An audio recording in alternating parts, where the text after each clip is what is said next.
नमस्कार, आप सबका मेरे यूट्यूब चैनल एग्ज़ाम तक में स्वागत है। आज हम हिमाचल प्रदेश के राष्ट्रीय आंदोलन, राजनीति एवं प्रशासन का क्विज़ करने जा रहे हैं। तो चलिए वीडियो को शुरू करते हैं। हमारा पहला प्रश्न है, सिरमौर प्रजामंडल का प्रथम अध्यक्ष कौन बना था? ए. Devendra Singh, B. Doctor Y S. Parmar, सी. चौधरी शेरजंग, डी. हरिचंद। तो इसका सही आंसर होगा ऑप्शन सी, चौधरी शेरजंग। जो चौधरी शेरजंग थे वो सिरमौर प्रजामंडल के प्रथम अध्यक्ष बने थे।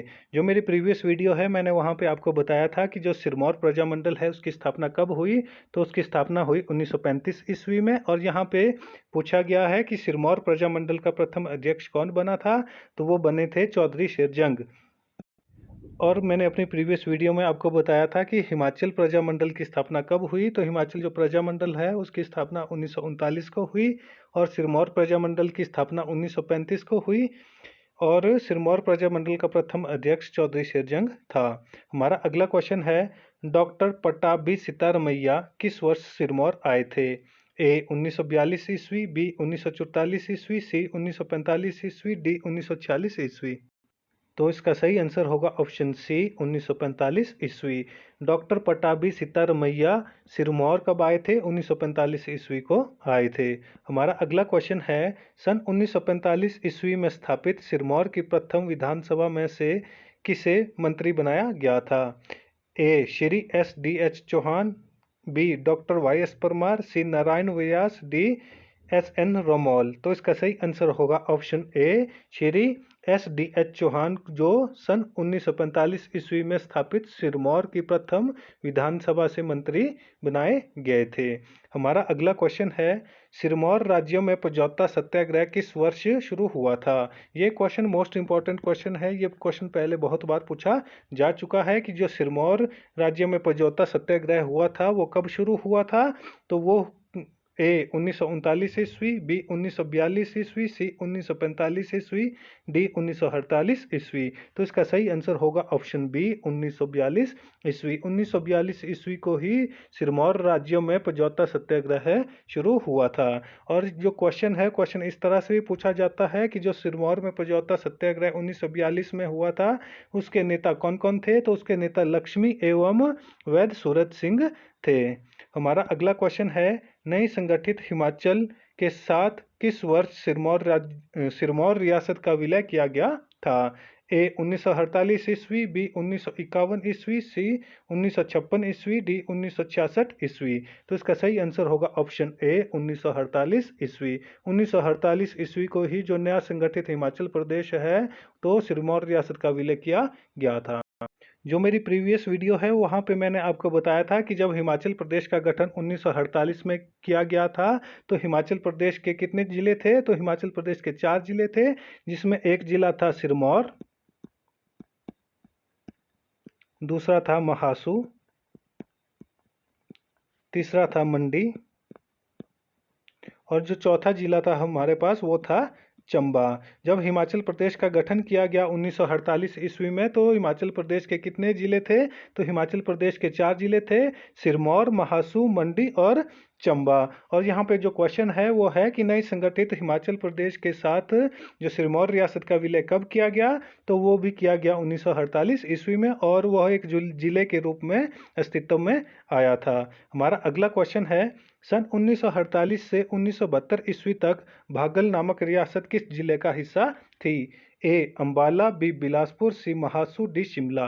तो इसका सही आंसर होगा ऑप्शन सी, महासू। सन 1948 से 1972 ईस्वी तक जो भागल रियासत थी वो किस जिले का हिस्सा थी? तो वो महासू जिले का हिस्सा थी। यदि क्वेश्चन पूछा जाएगा कि जो भागल रियासत है, जो मैंने अपनी प्रीवियस वीडियो में आपको बताया कि भागल रियासत वर्तमान समय में किस जिले में स्थित है, तो वो है सोलन जिले में। और जो सोलन जिला है वो कब अस्तित्व में आया? वो 1972 में अस्तित्व में आया। उससे पहले वो किसका भाग था? जो सोलन था वो महासू का भाग था, इसलिए जो भागल रियासत थी वो 1972 ईस्वी तक महासू जिले का हिस्सा थी। हमारा अगला क्वेश्चन है, सन 1848 ईस्वी की द्वितीय आंग्ला सिख लड़ाई में कांगड़ा पहाड़ी रियासतों की क्या भूमिका थी? ए. अंग्रेजों का साथ दिया था, बी. सिखों का साथ दिया था, सी. तटस्थता की नीति अपनाई थी, डी. कुछ भी रिकॉर्ड उपलब्ध नहीं है। तो इसका सही आंसर होगा ऑप्शन बी, सिखों का साथ दिया था। जो कांगड़ा पहाड़ी रियासत थी, उन्होंने रियासतें थी, उन्होंने किसका साथ दिया था? उन्होंने सिखों का साथ दिया था। कब दिया था?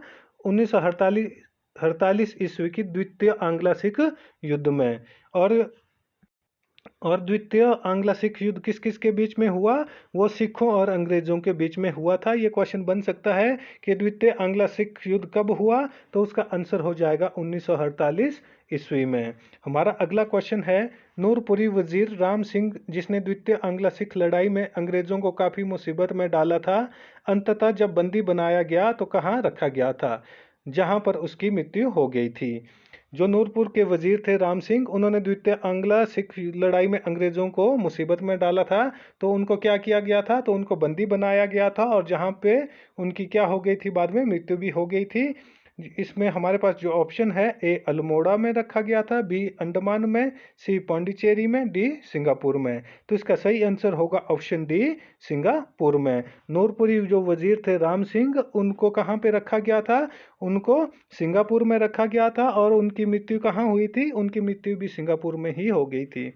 हमारा अगला क्वेश्चन है, सन 1857 की क्रांति के समय शिमला पहाड़ी क्षेत्र का कमांडर इन चीफ कौन था? A general अनसन, B William hey, C Robert nil, D David oyster Loni. तो इसका सही आंसर होगा ऑप्शन ए, जनरल अनसन। जनरल अनसन जो 1857 की क्रांति हुई थी, उस समय शिमला पहाड़ी क्षेत्र का कमांडर इन चीफ था। हमारा अगला क्वेश्चन है, उस देशभक्त का नाम बताइए जिसने सन 1857 ईस्वी में देशद्रोहितापूर्ण पत्र व्यवहार करने के जुल्म में अंबाला में फांसी की सजा दी गई थी।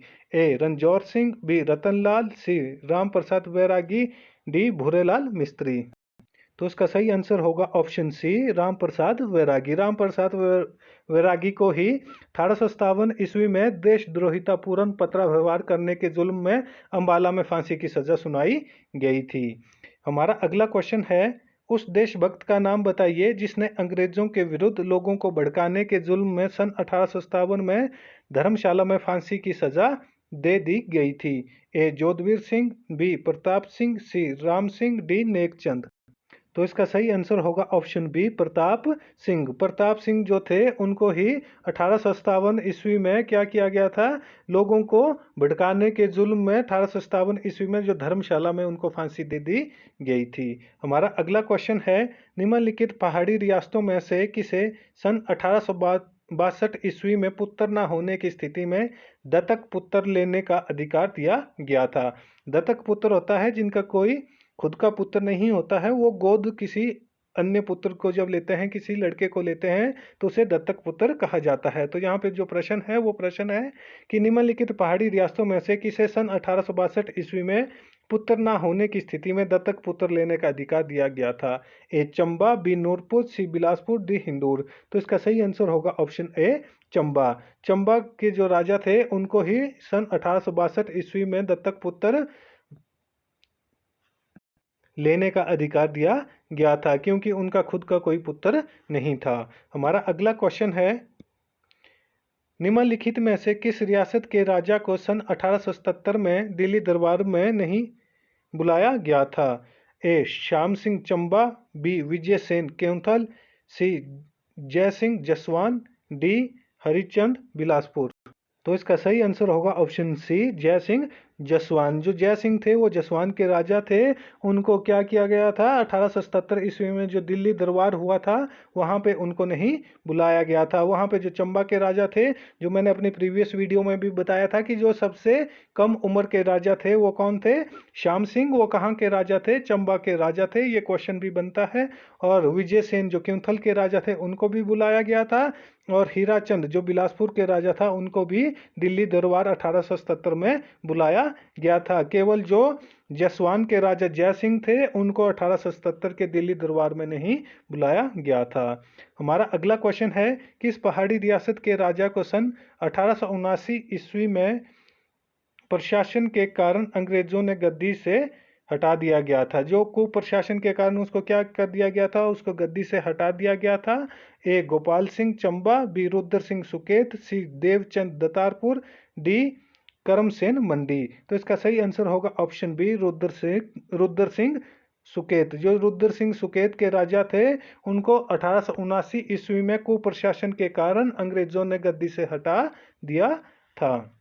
हमारा अगला क्वेश्चन है, निम्नलिखित में से किस रियासती राजा ने सन 1911 ईस्वी में हुए राज्य अभिषेक दरबार दिल्ली में भाग लिया था? ए अमर प्रकाश सिरमौर, बी विजय सेन क्योंथल, सी अमरचंद बिलासपुर, डी भूरी सिंह चंबा। ई केवल ए और सी। इसका सही आंसर होगा ऑप्शन ई, केवल ए और सी। अमर प्रकाश सिरमौर और अमरचंद बिलासपुर के जो राजा थे, उनको सन 1911 ईस्वी में जो दिल्ली में राज्याभिषेक दरबार हुआ था, उन्होंने इसमें भाग लिया था। किस किस ने लिया था? अमर प्रकाश सिरमौर और अमरचंद बिलासपुर के जो राजा थे, उन्होंने दिल्ली राज्याभिषेक दरबार में भाग लिया था। यहाँ से इन दोनों में से किसी एक का नाम भी पूछा जा सकता है, या इस तरह से इन दोनों का नाम एक साथ पूछा जा सकता है। हमारा अगला क्वेश्चन है, निम्नलिखित में से किस रियासती राजा ने सन 1911 ईस्वी में संपन्न हुए दिल्ली दरबार में भाग नहीं लिया था? ए भीमसेन सुकेत, बी भगत चंद जुब्बल, सी बलवीर सिंह क्योंथल, डी दीप सिंह बघाट। तो इसका सही आंसर होगा ऑप्शन सी, बलवीर सिंह क्योंथल। जो क्योंथल के राजा थे बलवीर सिंह, उन्होंने 1911 ईस्वी में जो दिल्ली दरबार हुआ था, दिल्ली राज्याभिषेक दरबार हुआ था, उन्होंने इसमें भाग नहीं लिया था। तो हमारा आज का क्विज यहीं पे समाप्त होता है। वीडियो अच्छी लगी हो तो वीडियो को लाइक, कमेंट व शेयर करें, और हमारे यूट्यूब चैनल एग्जाम तक को सब्सक्राइब करना ना भूलें। धन्यवाद।